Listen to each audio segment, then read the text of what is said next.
બાળ દોસ્તો, હવે આપણે કાવ્ય પંક્તિઓ વાંચીને સમજીએ. આવનારી સૌ ખુશીની વાત કરીએ, એક નવી શરૂઆતની શરૂઆત કરીએ. સમજૂતી. કવિ કહે છે, આવનારી તમામ ખુશીની વાત કરીએ.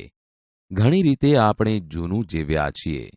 આજે એક નવી શરૂઆત કરીએ, એટલે કે આજે એક સારા કાર્યની કે સારા જીવનની શરૂઆત કરીએ. હર વખત શું માત થઈ જાવું દુઃખોથી, ચાલ આ વખતે દુઃખોને માત કરીએ. સમજૂતી. કવિ દુઃખોની સામે ઝઝૂમવાની પ્રેરણા આપતા કહે છે, દરેક વખતે દુઃખો આવે તો એમનાથી આપણે શા માટે હારી જવું? આ વખતે તો હિંમતથી દુઃખોનો સામનો કરીએ અને દુઃખોને જ હરાવીએ.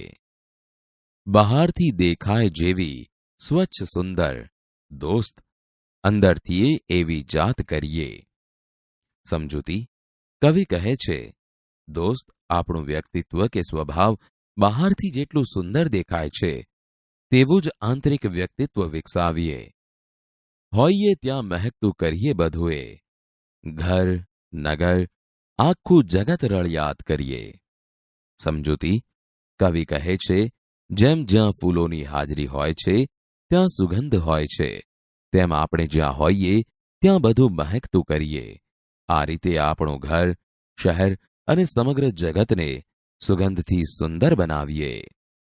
જે મળ્યું એને કરી સૌથી સવાયું, આવનારી કાલને સોગાત કરીએ. સમજૂતી.